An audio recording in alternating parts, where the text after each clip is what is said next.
know I'm getting paid. Let's go.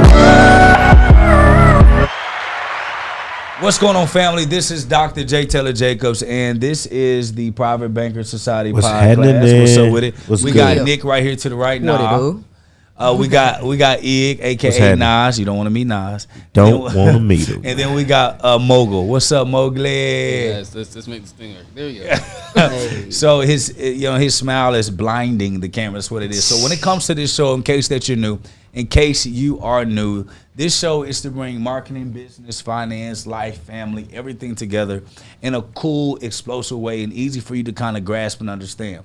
What makes our podcast different than any other podcast is that we consider it a class. That's why we call it a pod class. Because the overall goal is to give you actionable items and steps that you can use to take your life to the next level. So with that being said, I do want to start this show a little different. I was on Instagram right now. And if you guys just watch with me real quick, I'm gonna show you. I'm no pie in the sky. I'm not somebody who's coming out of nowhere. Okay, cool. So, sorry, we had a little issues, I guess, with something going on. So I was talking to Instagram and I was in the middle. They said it's static. I don't know what static you're talking about. Maybe with the mics to the mics or something. I don't know.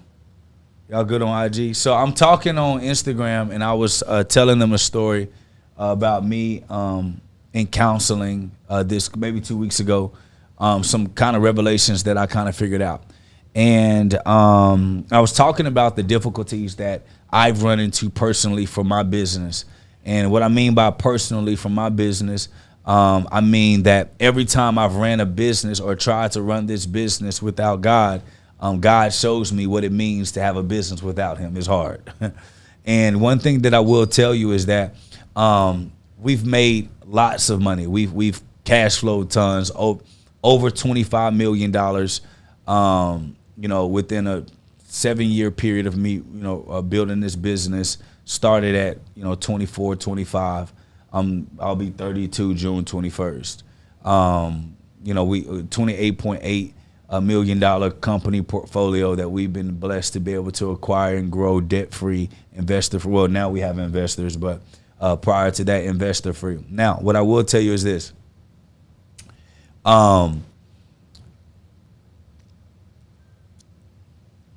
I've had a lot of money without God, and I've had barely making it with God.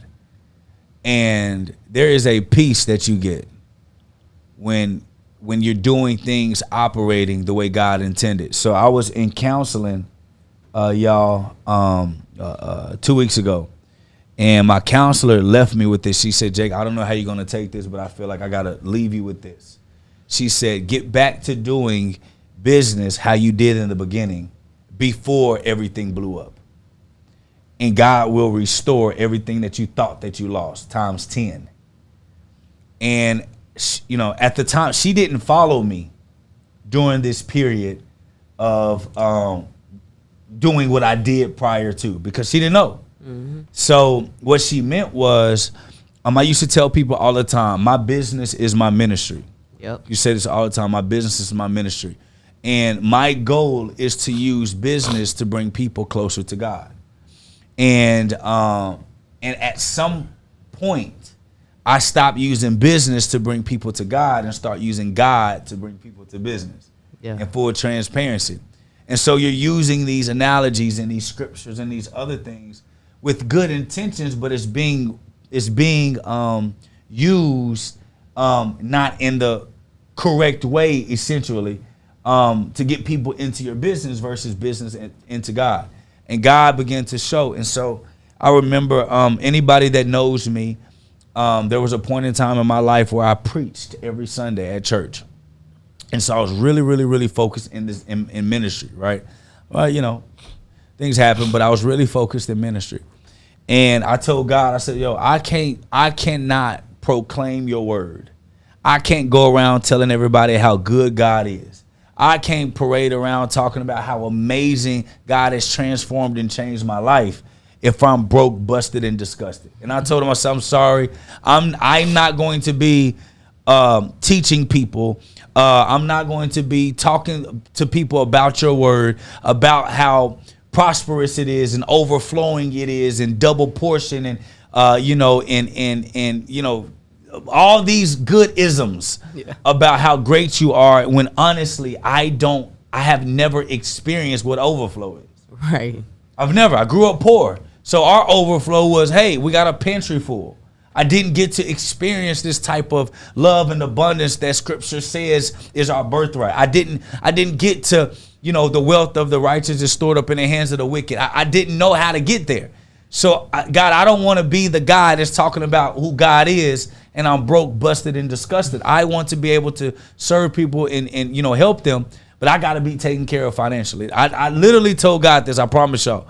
And I said, if we do this, I would shout your name to the rooftop and show everybody that God did this and no other person, which is why, and this is a main reason why I tell people we no bank, no outside investor.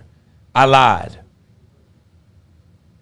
It wasn't that we didn't have a bank. It wasn't that we didn't have an investor. God was our bank. God was our investor. I lied. I did have an investor. And I did go through a bank. It was the bank of the kingdom, and the investor was God Almighty. Now, here's the deal. He and I had a deal.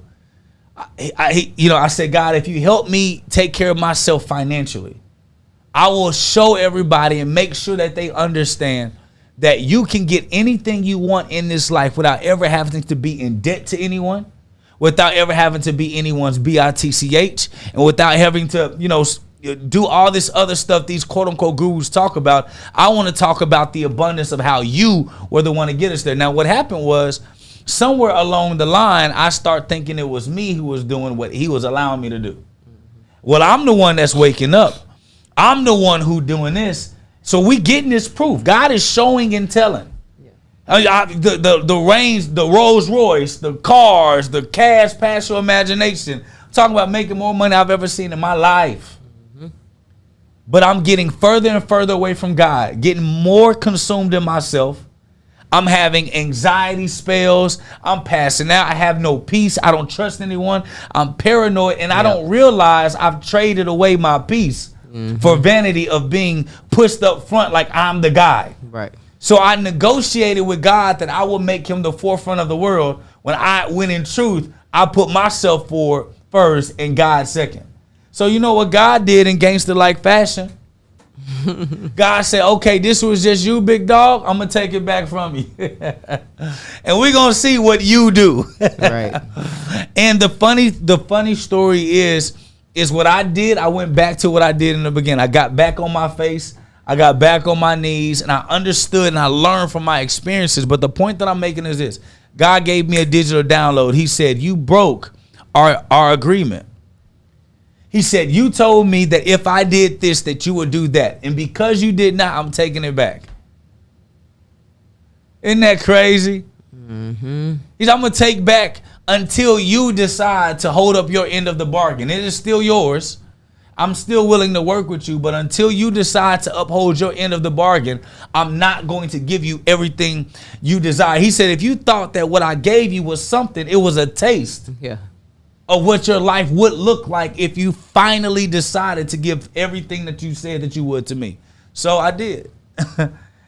And he turned that thing around. He turned the thing around, and all of a sudden, not only is the firm growing at one of the fastest paces that we've ever grown in company history, but also I have my peace.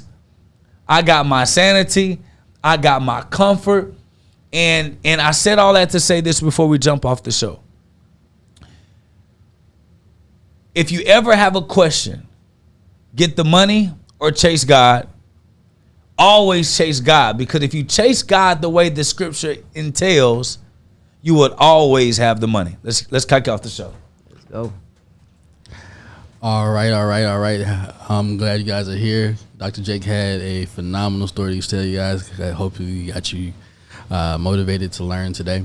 We're going to start off with the word of the day, which is gregarious. Gregarious. It is a adjective meaning drawn to the company of others or sociable. Although I'm not usually gregarious, I so I'm so comfortable with you and my friends that I am talkative and outgoing around them. Drawn to the company of others, sociable. I am not gregarious. I am gregarious. I think that the way that we deliver the content, the way that we deliver the message, allows people to feel gregarious around us. Now he want to be all deep. He fancy. Thought we was learning new words. Cooler than us. I mean, I did have practice with that word before. All right, let's get into our first topic of the day, hot topic of the day. Today we're going to be talking a lot about content and brand content or branded content. A lot of people don't realize that branded content, i.e. like social media content, things that are more than just let me sell to you, are becoming a force in today's media, in today's business marketing in general. It says that it was like 70% of 70% of consumers prefer to learn about a product rather than be sold to. So there's a way to do that, and kind of like how Iggy does with Wealthy. We've seen that hat for the last 400 days or so. Every single day you see Iggy, you see that hat. He doesn't have to tell you about anything, and then when the Genius shoes come out, you are already engulfed in it because you've seen him be a brand content person the whole time. Every time you see one of our books right in front of Nick right now, that's one of our books. We're not even talking about the book today, but that's branded content because you're going to be watching this whole video for over an hour. So what time, I wanted to ask you guys a question about branded content. How would you necessarily say is the best way to use branded content, Nick?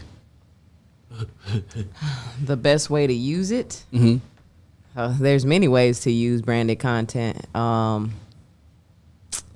I mean, the best way is just to use it in the most organic way possible, just like you're seeing right now. Like, it's not pumped out into your face. A lot of brands actually pay creators just to have their brand in the background of whatever video, just because it's organic. It's more organic to see you drinking a Dr. Pepper than it is to being like, this video is sponsored by Dr. Pepper, so it's best to use it in an organic way where it looks natural and it's not so pushy. Okay.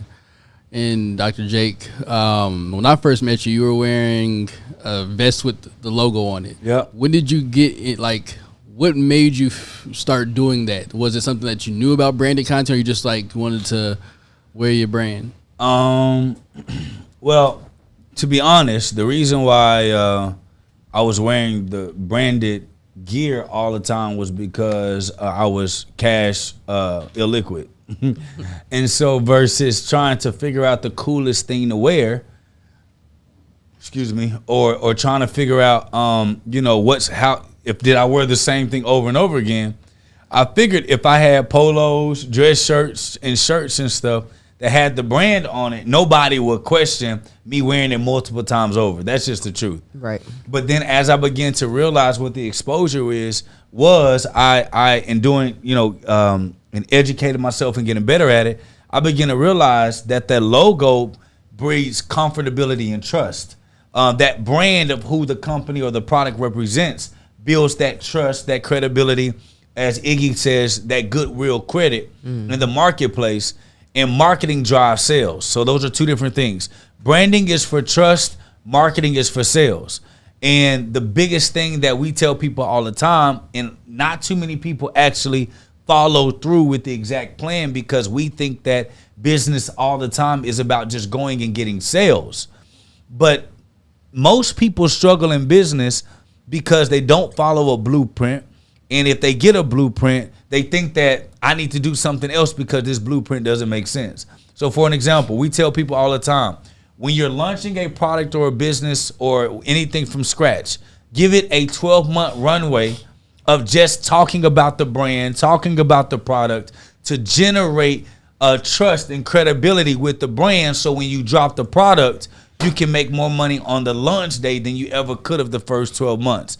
And so when we talk about that brand, If you really want to build an indestructible brand, product, or a company that launches the right way and people yearn for those products, you got to focus on building the trust in the brand before anything else. Nothing comes before the brand. We must protect the brand at all times, because you can change products at any time, but it's going to be hard for y'all to see us without these lions. It's going to be hard for y'all to see us without that logo. Does that make sense? It's going to be hard for y'all when y'all take this Wealthy Genius shoe. Y'all see that logo at the top, because that logo lets people know we can trust it.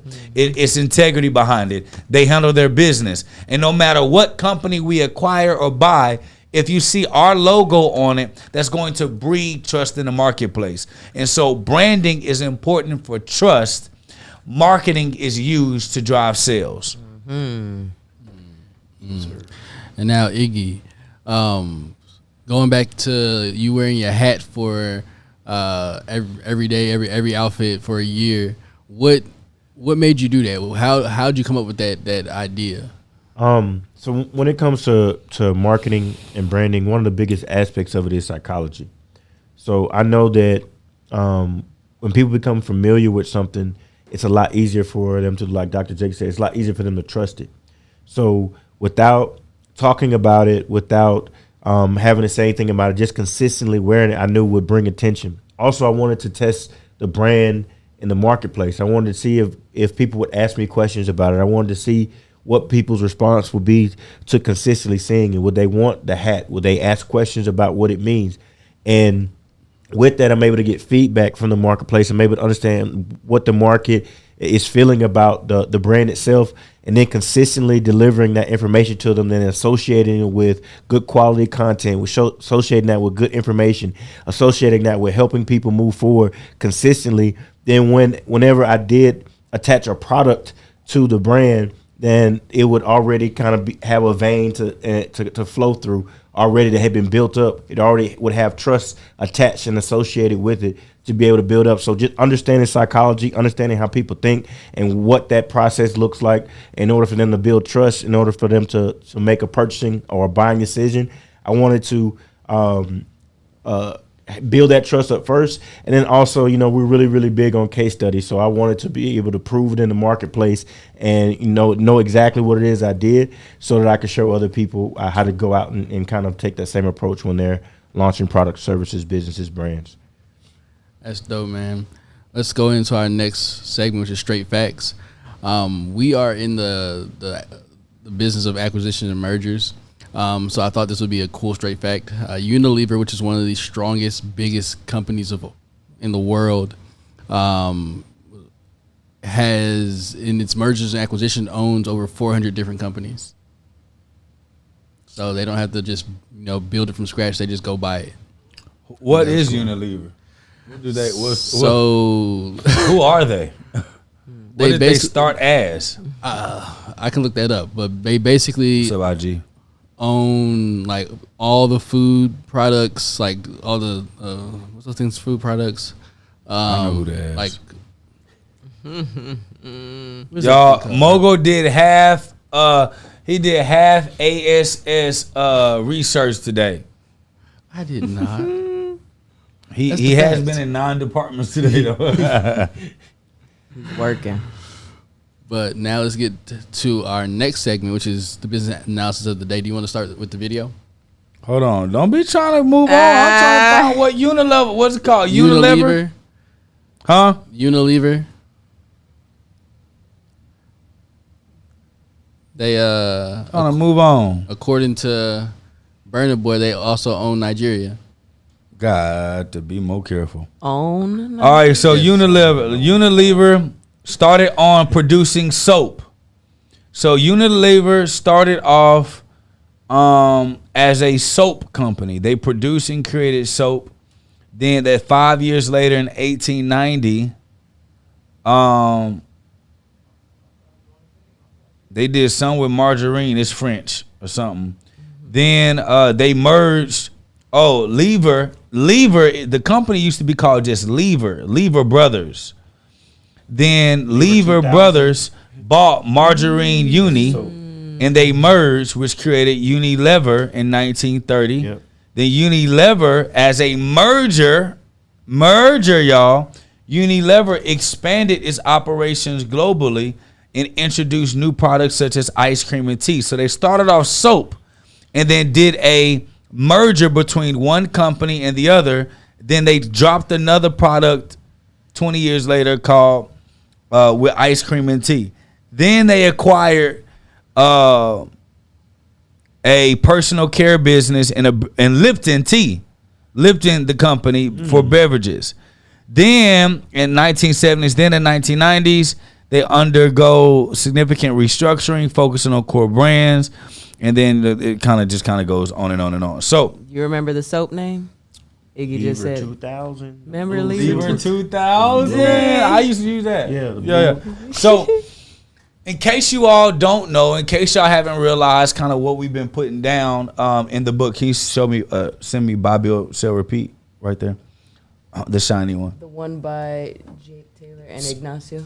So this Buy, Build, Sell, Repeat by me and Iggy, we actually talk about the power of growing your business through acquisition, which means to buy another business. And so what most people fail to realize, in order to keep your business fresh and alive for years and years to come, so that you're not overly dependent on one industry. When you have a business that's overly dependent on just one industry or one thing in that industry, you are still vulnerable. So you never want to be too dependent on one client, nor do you ever want to be too dependent on one product or service offering, which does not mean to just go start a bunch of different products and service offerings. It means that as you're generating your capital, your surplus capital from your business is not for you to go leverage and go stunt on Pootie them.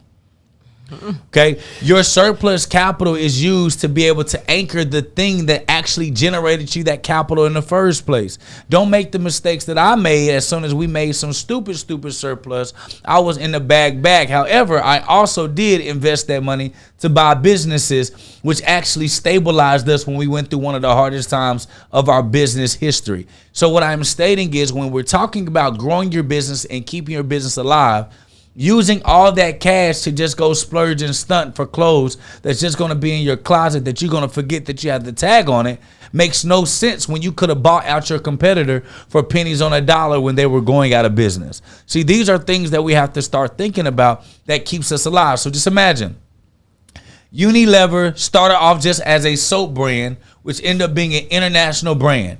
They used all of the surplus cash and started buying other businesses in industries that they wanted to get in to stabilize their company's portfolio. These are things that we have to start thinking about as we transition into the business world. So what's the next segment we got, Mowgli? Business analysis of the day. Okay, business analysis of the day. Okay, before you switch to the video, I got to prompt it.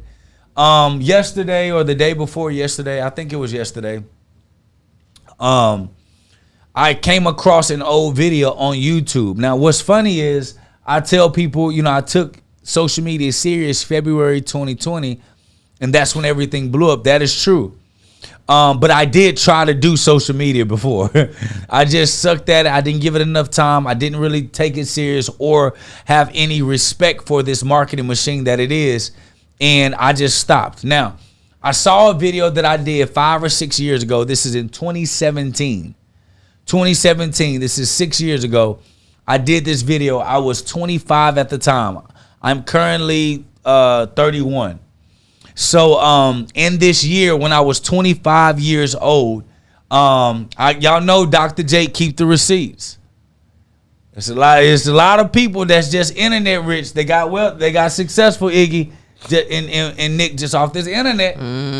Okay, I'm about to show y'all a receipt of me at 25 years old running a multiple six-figure shop and having my first $100,000 month at 25 years old, without social media, without online advertisement, without influencers. We're talking about face-to-face, pavement to pavement, and God has allowed for this company and for me to be in leadership of this company, that he allows for me to incubate. We've been in 5 different industries and bust the multiple 7-figure mark in every industry that we've been in. So this lets you know that we have a blueprint, we have a plan. But I'm going to talk to you all about, when we show this video, about the realistic truth about the transition from what God showed me 6-7 years ago, what he showed me and what he told me, versus the reality of how much time it took me to get the company in position to be where he showed me. So we're going to talk about that transition. We're going to talk about where I was mentally at the time. But this is also a little bit of a flex to let y'all know Dr. Jake been doing this a really, really, really long time. Cue the video.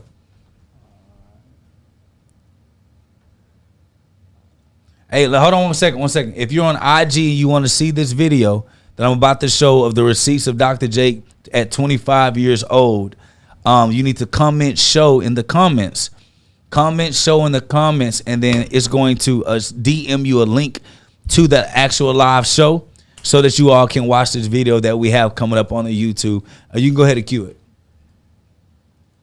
It's a purpose. And if you guys just watch with me real quick, I'm gonna show you how I'm no pie in the sky. I'm not somebody who's coming out of nowhere trying to scam you or anything. This is all right. So stop the video. Stop the video. All right. So I'm gonna be pausing this video, going in and out the whole time. I don't know why the ads even showing. It should have already been loaded. What the heck is Mowgli doing? But we'll let him get through there. Okay. So as he's doing that, let me tell y'all something real quick. You can come back to me as it's loaded. Hey, what's going on, guys? My name is Jake Taylor, and I'm gonna give you 3 reasons why. So come back to me as it's loaded. All right. So now what I will say is this.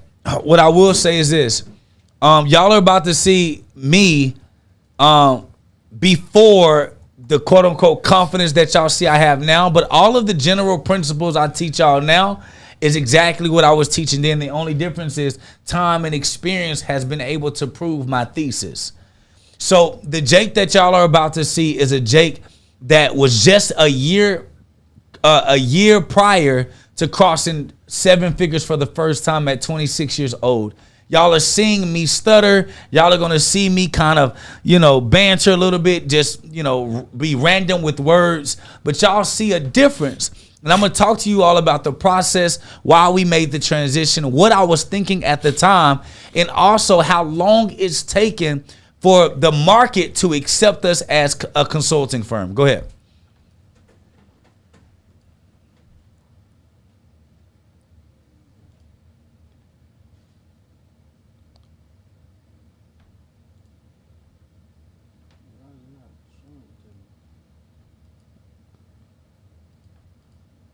That's the recording screen. Okay. Bless his children. Tell them all about it. Yeah, I don't know. I don't know. I don't know how it was just on. You got too many YouTubes up. There we go. Now unmute it. How I'm no pie in the sky. I'm not somebody who's coming out of nowhere trying to scam you or anything. This is me just today actually being featured in. You turn the board down? Yeah, the board's down. But okay, but in it's a playing on magazine here in YouTube the DFW as an upcoming, one of the top upcoming millennial experts and business owners in the Dallas Metroplex. This is me coaching and training some people. I've been coaching and teaching and training for a very, very long time, working with multi-million-dollar companies, as well as building I don't know where we are, though. a multi-6-figure earning company myself. And I'll give you guys a little bit of social proof just to kind of show you guys. I'm not doing it to brag. I'm just doing it to show you. Oh, we're going to have to go back because I couldn't hear nothing. So if y'all heard it, y'all want to hear it again?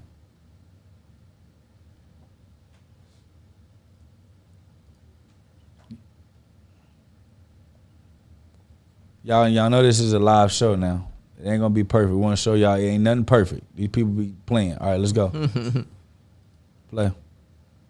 That's good. That's good. All right, so stop. So we're gonna coast through this thing real quick. So now, even back then, I understood the importance of receipts. Okay? Even back then, I understood the importance of receipts because people don't trust what you cannot prove. Now watch this. even though I had the receipts, it still took me a while to win the trust of people in the new endeavor that I was getting into. And I'll keep going. We'll break it down.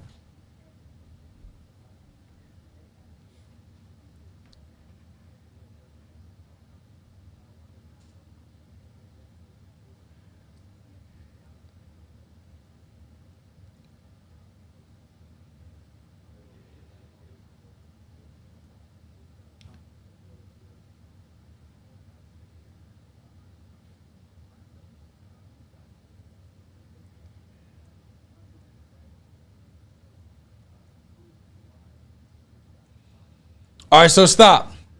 Y'all, this was technically my pitch to the start of BizCo.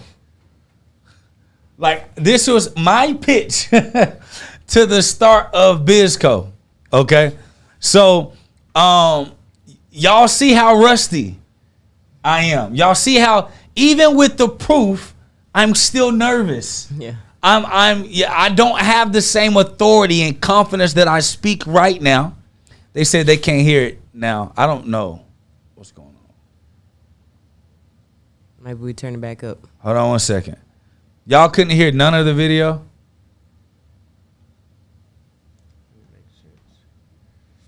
Is that YouTube saying that? Yeah, is that YouTube? Huh? Is that YouTube saying that? Yeah, YouTube. Let's see. YouTube is saying that they can't hear. Is it because the board down? Hold on one second. Board ain't got nothing to do with it. Oh, yeah, we can hear. I don't know what's going on. Y'all may be delayed. All right, so they got to be delayed. All right, so. The people delayed. Okay. I heard the beginning. I don't know what's going on. All right, so in this phase, although I'm trying to transition. So let me tell y'all what was going on. God showed me that I would have a consulting firm that was coaching and helping business people all over the world. And he showed me this vision in 2016. He showed me this in 2015. At the time, I'm in insurance. And I didn't really have the confidence. To feel like I knew what I was doing enough to help other people's businesses in other industries, because I felt like only, my information that I had was only transferable for insurance and insurance agencies. And so as y'all can see, even with how I named it, I called it the Asset Protection Consulting Firm. It's just an insurance agency. I just was trying to use better words to explain that I'm more than just an agent. And I could help people kind of expand. But the problem was I did not have the experience in other industries to prove my thesis. So I went through 6 years of trying to get to where we are now. And although we've made millions of dollars along the way, all of those were just case studies and case points to be able to help you and help me know that the systems, the structures, the models that we use can be used in any industry and get the same exact result. So go back to the video and push play. I want to get to the proof there. I'm going to be hosting here in a little bit. If you guys can just check right here. This is proof right here. Over 1,000 people. Jake Taylor Jacobs was that I built an organization for inside of a company that I was consulting and working with. And over $147,000 a month was being produced for this company from the organization that I've developed and I helped groom. Same thing goes for this company. My buddies and I were able to host an event and sell over 456 tickets for people who wanted to become business owners, people who were business owners, maybe struggling. We ain't got to go that far. All right, stop. Now come back. Now, at this time, we're done with that video. Yes, so at this time, I made the declaration that I wanted to go into a new industry. But just because I'm ready doesn't mean the market is ready to see me in a different light. Okay? And I want to use this as a teachable moment for you. A lot of y'all are currently in an industry that God showed you that you will be in something else, and you're trying to drastically change your current position, destroying the stability that you have for a vision and a glimpse of what God is showing you could be, what you can become if you follow the plan of moving forward. Okay? And I want y'all to understand something. Us acquiring businesses and buying companies and consulting these businesses are all things that God showed me. But the only thing I knew how to do was insurance. Okay? And so what happens when we're trying to make the transition in business and get to the other side of the road, we abandon our current post to chase what we don't even know how to get to.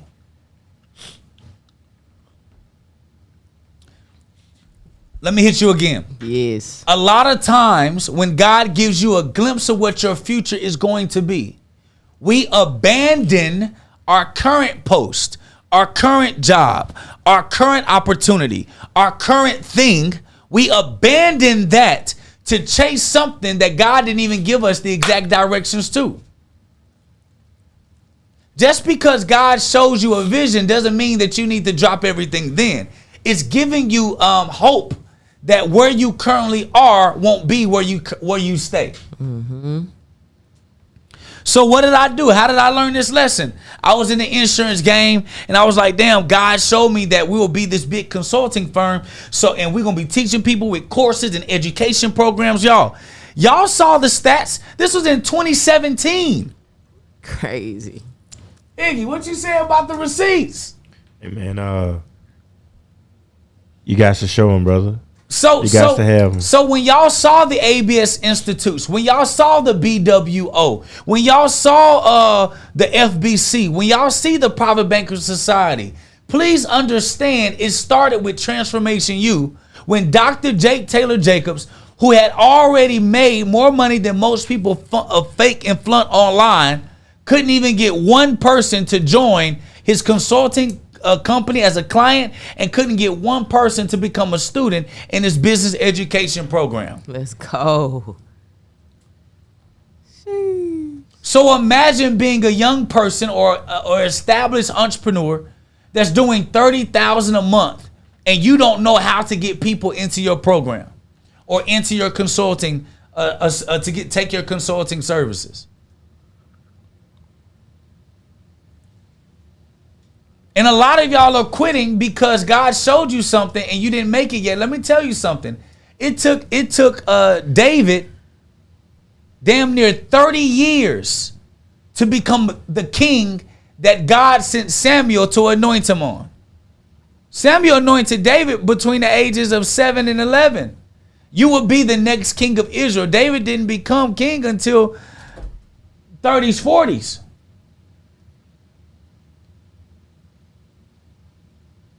Sometimes God will give you a glimpse to keep you focused on where you need to be. So I'm running this insurance agency. I drop everything. This is right after. So he showed me 2015, 2016. I formulate the idea. We're going to go after this thing 2016. I host an event called Destiny Awaits. We had 9 people show up and 5 people were my friends. Y'all, this was before conferencing was conferencing. This is before education courses and programs were education courses and programming. Dr. Jake was trying to figure this thing out before it became a fad. Documentation is real crazy when you can show them timestamps. Yeah. So, the blueprint that I was teaching inside of the academy, a lot of y'all want to be consultants, y'all want to coach people, but what I realized was King Solomon was considered to be one of the wealthiest kings in the world in scripture. Okay? And still to this day, right? They said that kings and queens from all over the world would pay him gold, luxury items. I'm talking about all types of exotic things on a yearly basis just to get his advice on how to run their kingdom. Back in the day, you got to understand that kingdom is a representation of what business is today. So when people had kingdoms and kingship, that ain't nothing than a CEO running a business. So some kingdoms were dirt poor and had nothing, and there are other kingdoms that were flourishing. Please don't get it understood in your head to think that everybody that was a king was wealthy and rich. Just like everybody that's a CEO. Oh, okay, y'all get it. Okay. All right. So, where was I? That's where I was. The course. Yeah. So I'm getting this course ready. I'm creating a curriculum in the outline. Amir, go into my office and get the blueprint manual off of the filing cabinet by my desk. It could be on the floor. I saw some things fall, and I was too trifling to pick it up. What's going on, C Smooth? Y'all stay with me. I'm telling y'all a story. Giving y'all that juice. All right, so now watch this, y'all. I'm about to show y'all something, an important thing y'all need to understand about business. People never come when you're planted. They only come when you're overflowing in the fruit.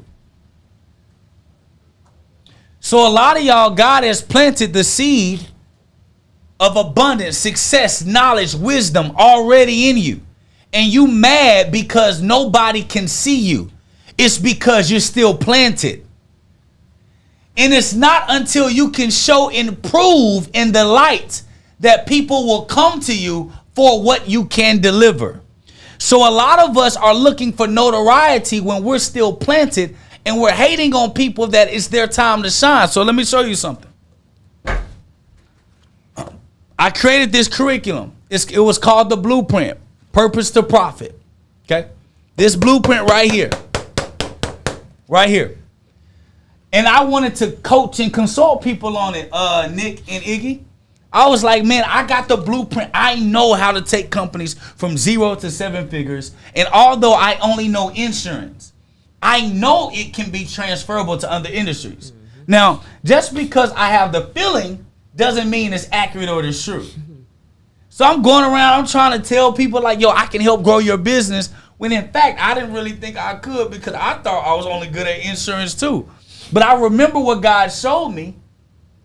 But I didn't realize when he shows you who are you going to become, he's going to try you along the way to make sure that you're tried, true, and ready. So, versus crying, Iggy, about people not accepting me, God, I'm supposed to start this consulting business and no one is buying my education programs. Nobody is calling me for trainings. Nobody is doing this. Nobody's doing that. Versus complaining about it. And I wasn't making no money. Let me tell y'all something. A lot of y'all stay too long in things not making money. If it's not making you money, you don't have enough experience in it. Let it go. You may come back to it later. And that's what I did. I wasn't making money in the consulting industry. I didn't know what the hell I was doing. So what did I do? I went back to insurance, the thing I knew that can make me money. Let me get back to the King Solomon story. The reason that people came from all over the walks of life to get advice from King Solomon, technically he was considered one of the first paid consultants. How to run distribution and the economy and economics of kingdomship. The reason that people came to him is because he was a winner already. He was one of the first international tradesmen. He was trading horses and chariots. Now, let me ask y'all a question. Do y'all think that King Solomon said, it's my passion and my dream to sell horses and chariots? Mm-mm. No, because your dream and your passion should not only be consumed in just what you do for your business. You got to understand supply and demand. So everybody else around is chasing the things. They're following the suns and the moon. King Solomon said, I want to serve these horses in these chariots to places like Serbia that got camels and donkeys that don't have horses. I can sell these transportation vehicles overseas and I can be able to build commerce. He built one of the largest economically flowing kingships or businesses in that time. So the point I'm making is nobody's going to come and give you respect if they don't respect what you do. Period.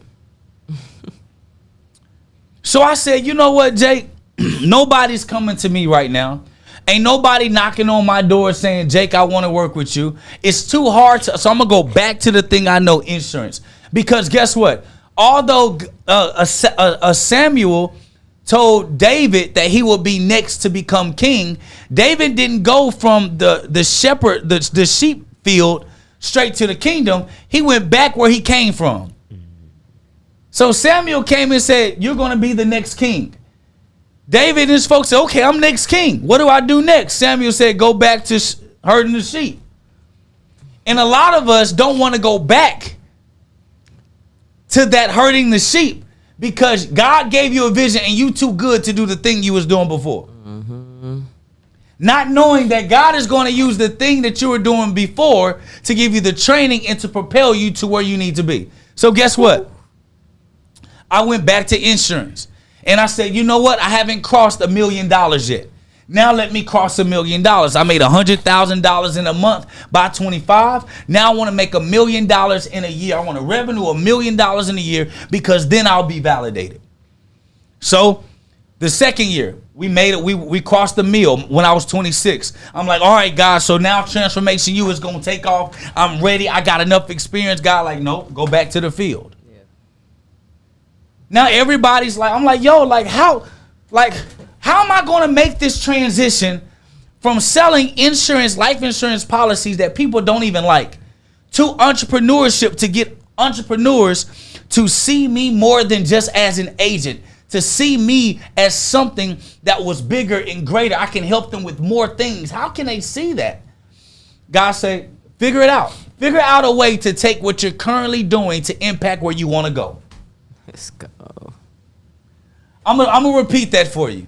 God gave me a download. He said, the key to the transition is to figure out what you're currently doing and use that to serve the audience where you want to go.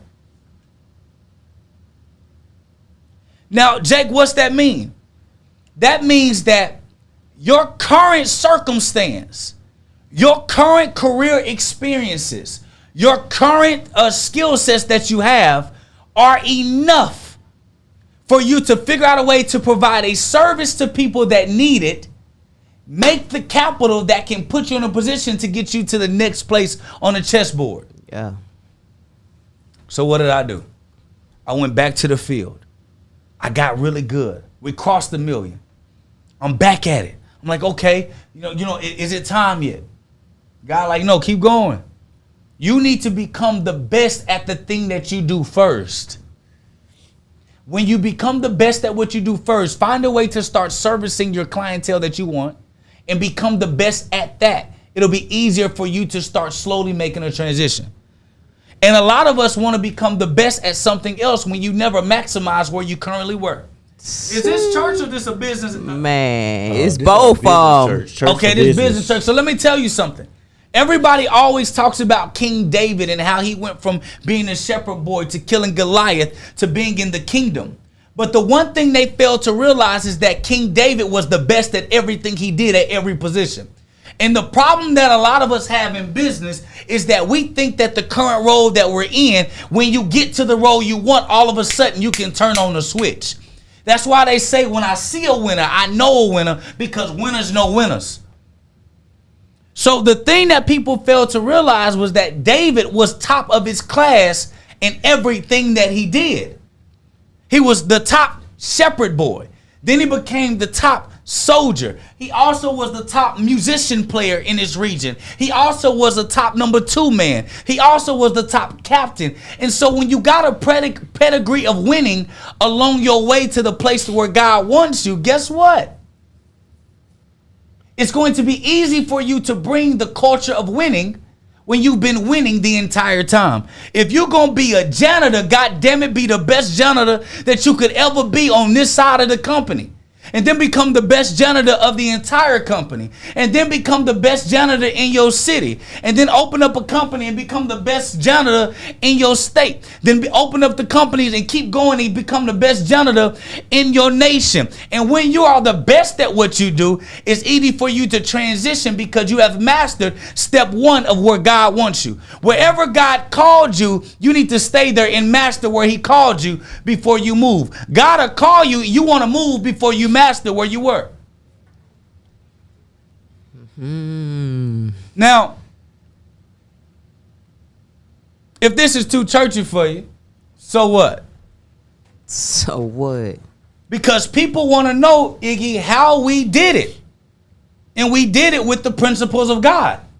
So I can't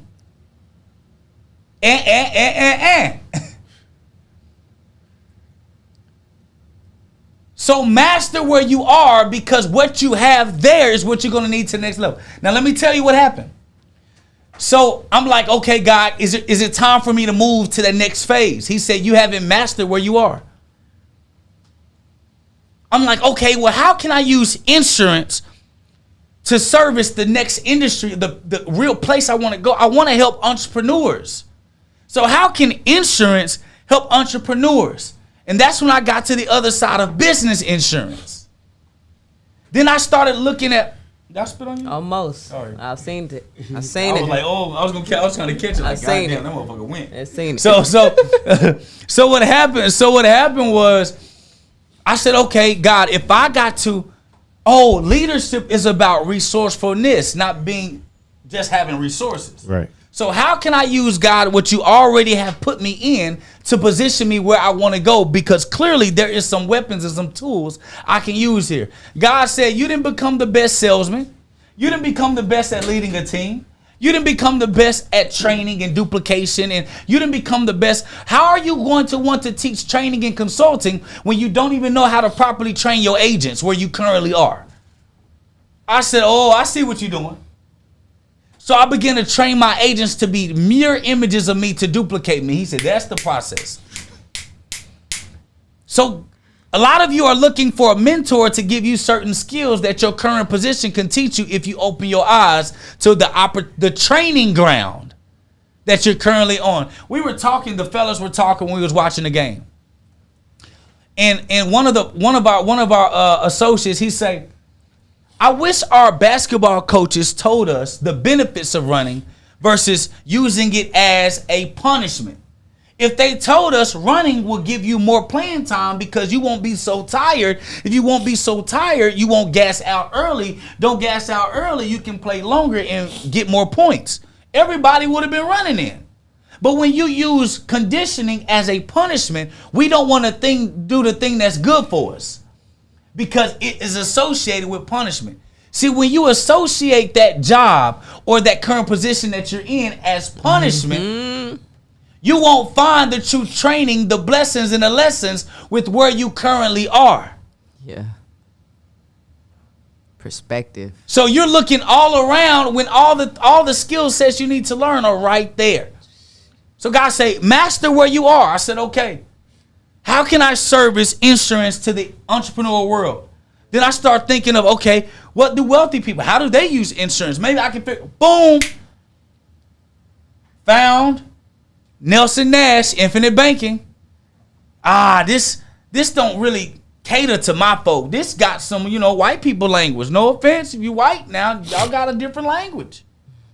This is stale. I need to put some color to it. I need to put me on it. Okay, let me become the example that I want to teach. So then I became a private bank. Then we put our life and how we did it into private banking blueprint. And then the concept of private banking then began to service the type of customers and clients I wanted. Entrepreneurs, successful people, and people that actually cared about having a family. Yeah. Legacy. That was my audience. So then God was showing me how to package where I was to be beneficial to where I want to go. Then he said, now become the best at that. So I'm like, okay, we're the best in insurance. Now, how can we become the best at private banking when the concept of infinite banking was here long before me? Figure it out. Okay. So we called it MIB 227. I am the lender. We had many renditions until we found the right portion. I'm telling y'all the transition. Just because you're good at what you currently do don't mean the market is going to accept you being good enough where you want to go. So I knew I had to put in the work to make the transition. So when I start talking about family and business and insurance, it broke me up to a broader audience. We completely started the wave of private banking, infinite banking in the black community. It started with us. It went bananas. I became the best at that. So then when I start looking at my path from grade school to now, I've always been a winner. So it's no question that now we're winning and we can take tough losses and still win because I have a history of being the best at the position that I'm in at the time. See, when you don't adopt the winning spirit, that's the lesson. When you don't adopt the winning spirit to be the best at where you are, you will never become the best at what you need to be because you never stay long enough to master the lesson.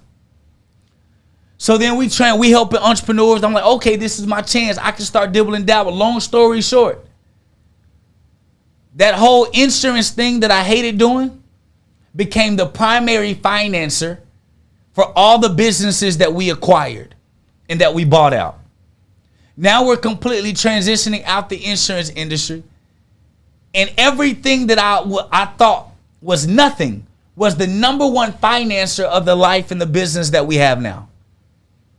Now, 6 years later, 5 industries later, over $25 million in revenue produced with an average company 41.6% profit margin.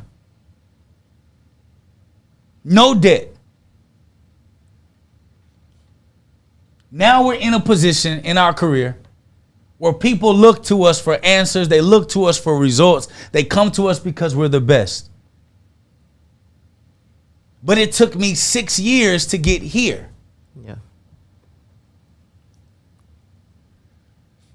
It took me 6 years to get where I was when I first crossed 33,000 a month.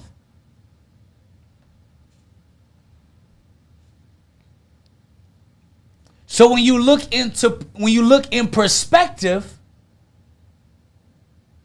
I didn't know how to get to where God showed me, but I trusted God that the positions that I was in, He would not keep me in if it wasn't beneficial for me. So let me get so big where I am that God have to force me to my next position before I move too soon and don't get all the lessons that I need.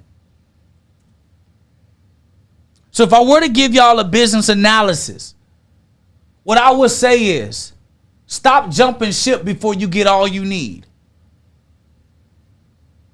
I'll leave it with this. Iggy was working with an unscrupulous guy. And I was upset at Iggy that he was still working with this dude. Iggy, why are you still working with him? There's no speculation. We know what he's doing. Iggy said, I haven't learned my lesson yet. It was in 2016. Iggy said, I will leave from under his mentorship when I finish mastering the skill set that I know I need for my next place I want to be. Iggy was saying this 2015. Y'all don't understand. Everyone that y'all see been around me a very long time. Iggy said that in 2015. And lo and behold, that skill set that he learned from that guy that treated him like crap and treated everyone like crap, that little skill set that he stayed and didn't jump ship, he stayed to master it, is the very thing that's been feeding his entire family from 2015 to today to become one of the greatest advertisement marketers of our generation. And it'll be proven by the end of it. So what is the point that I'm making? Some of y'all will take our programs. Some of y'all will read the books. Some of y'all will solicit our consulting firm for consulting services. But because you're not committed to the destination, if you don't get it when you think that you are ready, or that you deserve it, you quit. We'll finish with this.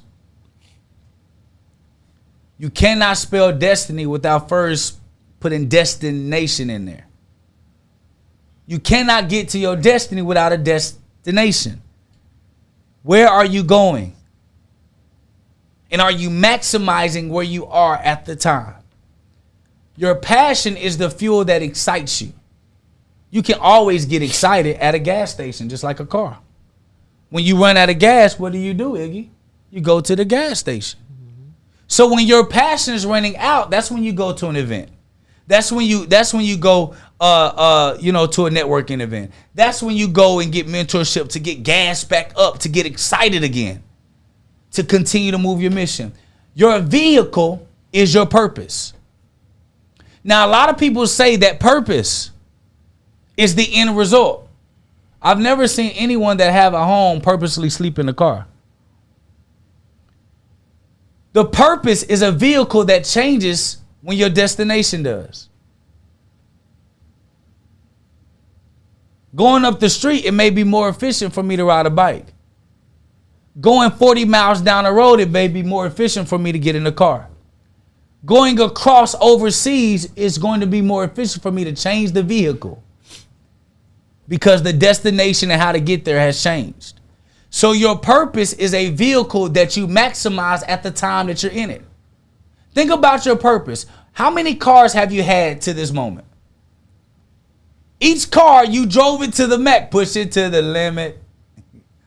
And when you were finished, you moved on to the next vehicle to take you to the newest job that can cover this new vehicle.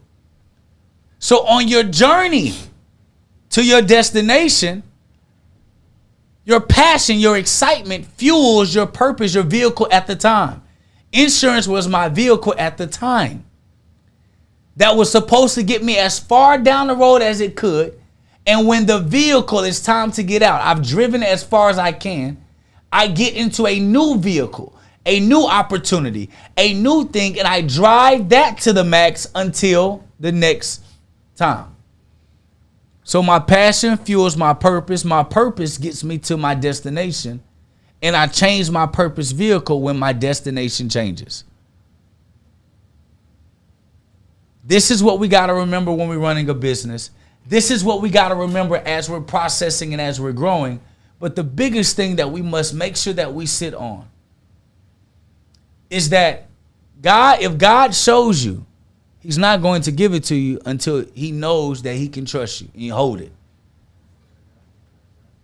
That's my section for today. Let's go. All right.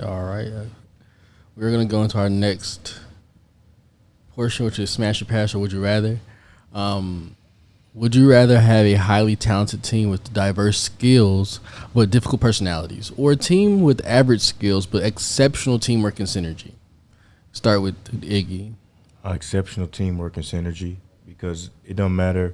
To me, it doesn't matter how much skill set that they have. If you're trying to build a team, you're trying to go further than just one individual. It really matters how well they work together and how well they build together. We see that, professional sports team, you can have a bunch of athletes that are dope and highly skilled on one team, but if their synergy is not right, if their personality isn't gelling, it's going to be hard for them to compete on a high level and win championships. Nick? Same, Iggy. I think personality is very ego-driven, and when people aren't willing to budge their ego or their personality, you can offend them when you try to be like, "Oh, your personality, bro, is a little bit too much," and it can come off wrong. But skills, they can go from average to be the best. It just takes time. So I'd take exceptional teamwork and synergy all day long. Jake? I'll take a mix. I know it's an either or, but you have to have at least one or two highly talented people on the team. You don't need a roster full of monsters. You can start with one or two.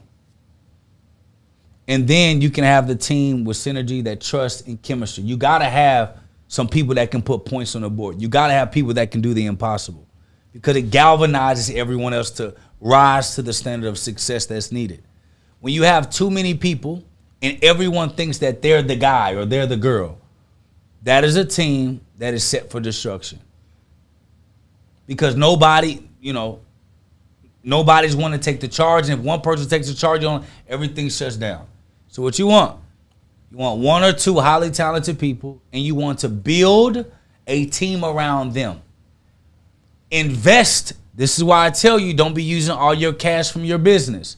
Your cash is to invest into the experience, invest into the education, invest into the knowledge of your people.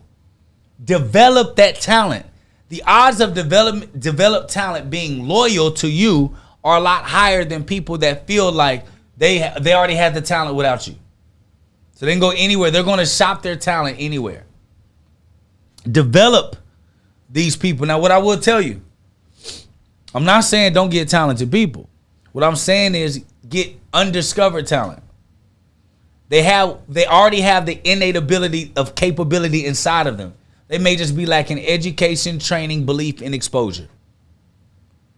So I want to find people that already know what they're doing, but I want to create the fire and the heat to be able to bring out the diamond or bring out the pearl. And I'm willing to invest in that, because when that person does pop, the type of work and loyalty that you get from that person is second to none. So I would much rather develop that talent than to just have a team of extremely, diverse group of people. But there has to be one or two people that dynamically, hand and foot, people trust that can get the job done. Nice. All right, we're going to go into our back and fail of the week. This week, we're going to talk about Adidas, how they lost in court bid to freeze $75 million that it paid to Ye, formerly known as Kanye West. Hey, Mogul, we frozen. Huh? We're frozen on the board. We're frozen on the board. Oh, no.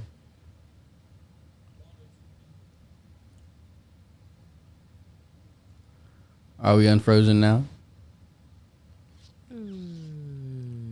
Yep. All right. So, which is the mark of the Yeezy shoe. Tuesday's hearing, the U.S. District Judge Valerie Caprino in Manhattan rejected Adidas' argument that it needed a temporary restraining order to ensure that the funds remained available as the dispute with Ye over the blow-up of his partnership due to alleged anti-Semitic comments in arbitration. Adidas had cited press reports that Yeezy would be citing towards insolvency and arguing that the funds were at risk. Then the judge said the company hadn't advanced any evidence to show that claim beyond tabloid speculation. She said, also said Adidas hadn't shown that it would be an irreparable harm if funds weren't frozen. The judge said it seemed like Adidas would ultimately prevail in recovering the $75 million in arbitration, where the company is contending that Ye violated the contract by making those remarks. But she said that the company hadn't shown or met the legal standard of the restraining order for the money.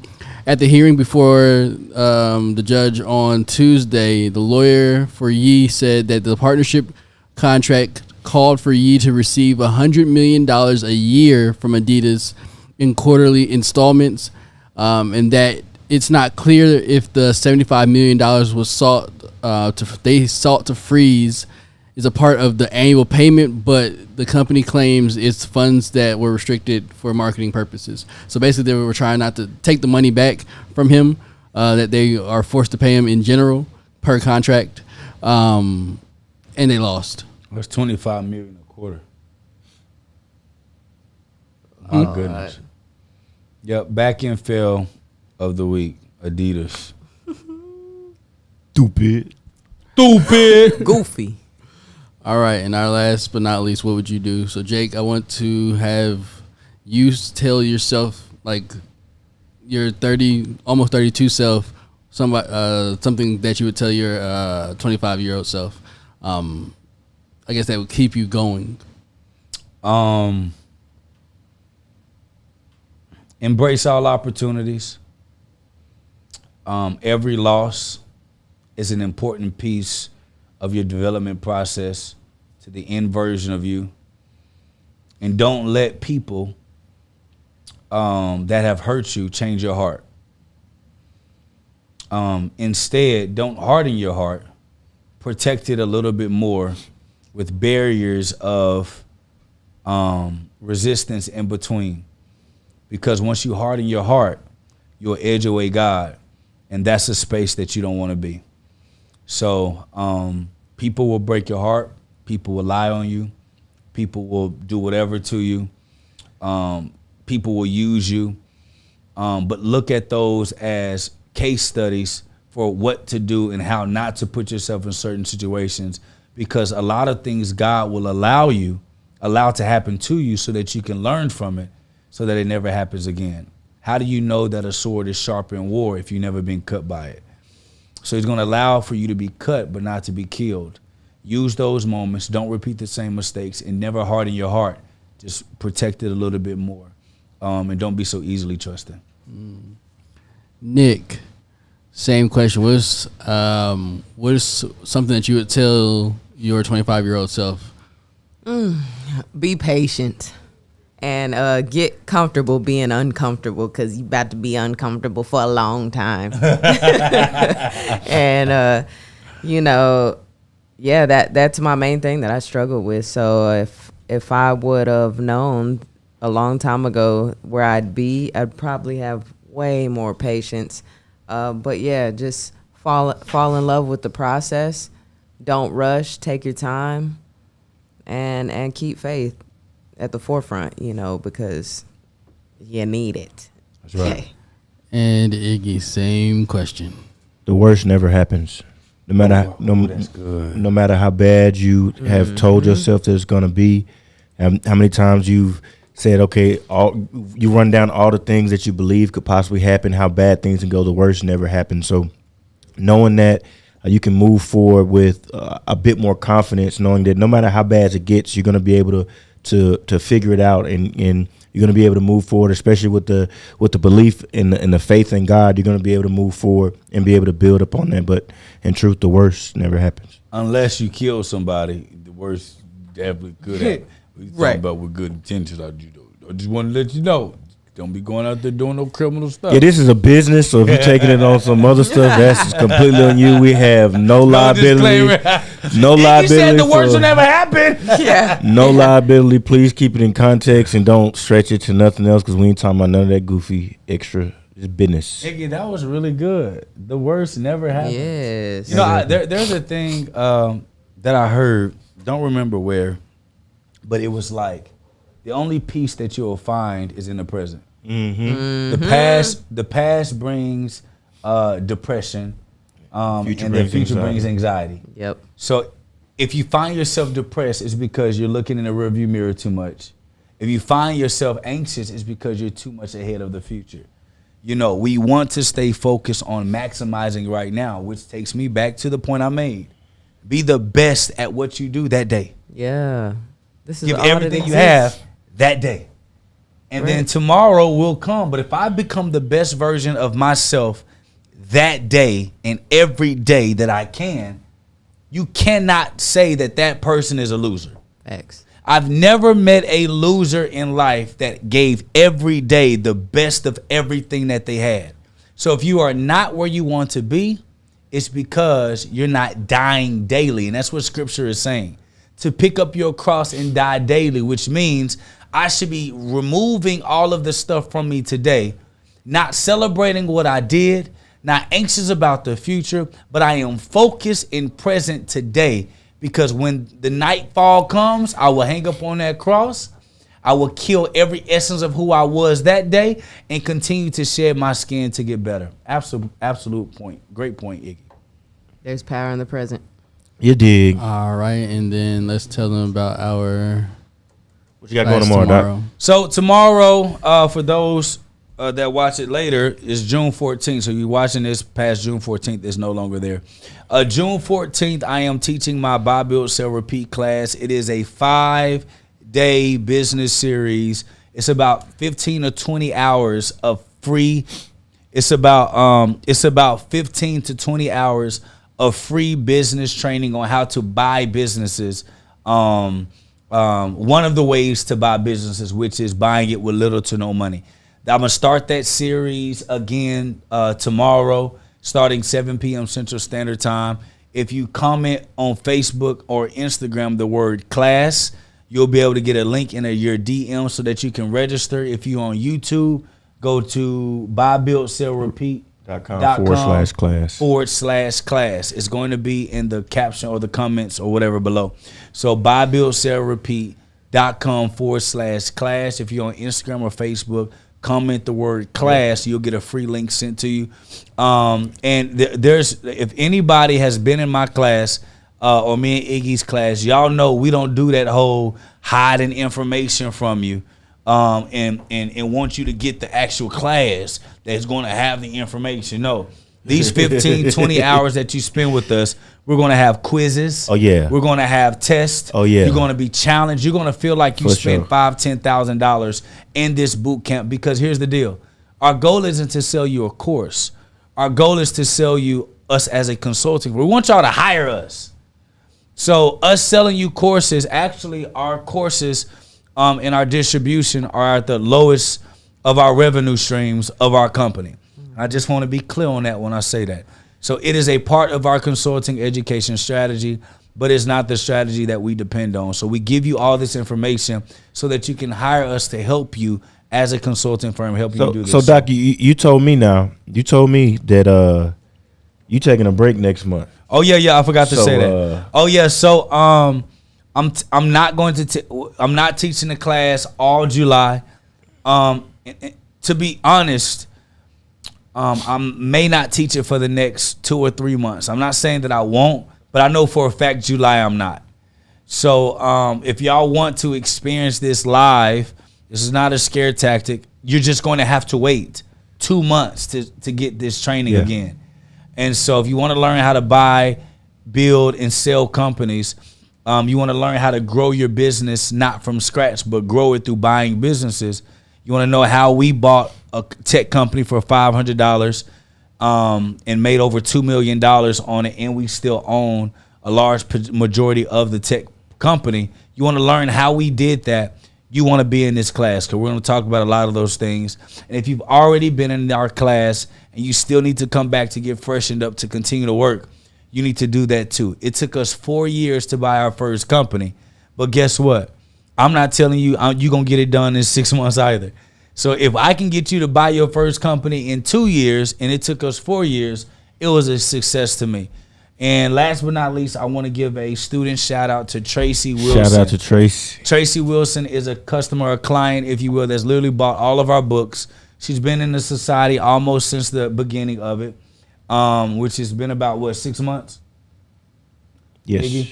It's been about six months of the Private Banker Society since Tracy Wilson has been a part. And we don't tell people's change. We don't, do testimonials on how much somebody made. All I got to say is Tracy knew nothing of what we taught her inside the Private Banking Society. And today she picked up her first 4-figure client from not knowing anything about business or building sites or anything to picking up her first 4-figure client. With contracts. And they want to keep her in retainer long term. Shouts out to you, Tracy. That's how you do that. Shout out. Let's go. So what I will say is that we don't pocket watch our students and our clients, but we do celebrate those that don't skip any steps.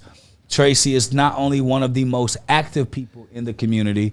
Her and her husband are well off and they're really good in their careers, and she still takes the time. She skips no steps, because once you learn the skill is the most golden thing, not the money you make today. I'm gonna also give a student client customer shout out to Coda, who has taken what we've taught inside the private banking side, the skill sets, been able to create her blog, her website, and bring people into a beta launch and getting ready to launch a subscription membership for those people because they loved it. She's going through the process of exactly what we teach inside of Launch Like a Pro. She's implementing this, learning the skill sets that are inside of the private banking side, and she's getting ready to launch a subscription, a membership for what it is she does. She's helping people overcome addictions in multiple different aspects and facets.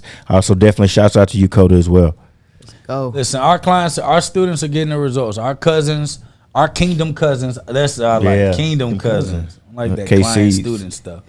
Our KCs, our kingdom cousins are doing extremely well. We don't use their testimonials as ploys for advertisement because their results are their results. We're not doing the work for them, so we don't believe that we have the right to use what they've done as a ploy to get people into our program. Yeah. We focus on the skill sets and their accomplishments of following through. We highlight the mastery of the skill. The money that's made after that, that's not up to us. That's on the ability of that client. And we will never overshadow our kingdom cousins for our own personal benefit. You dig. All right, Mogul, take us home. All right. Thank you guys for joining us this evening. We are going to be back next week. Make sure you watch this again, send this to a couple of people, and make sure you like and subscribe to our channel. We'll talk to you later. Peace. And remember, we love you. It ain't a thing you could do. Remember, we love you, and there's not a damn thing you can do about it. Peace. Get so upset. This is generational, inspirational, integrative though. On the rise vertically, working like I ain't made it though. This is for my people. Locker room speeches. Listen while I'm teaching, nails trying locking keys.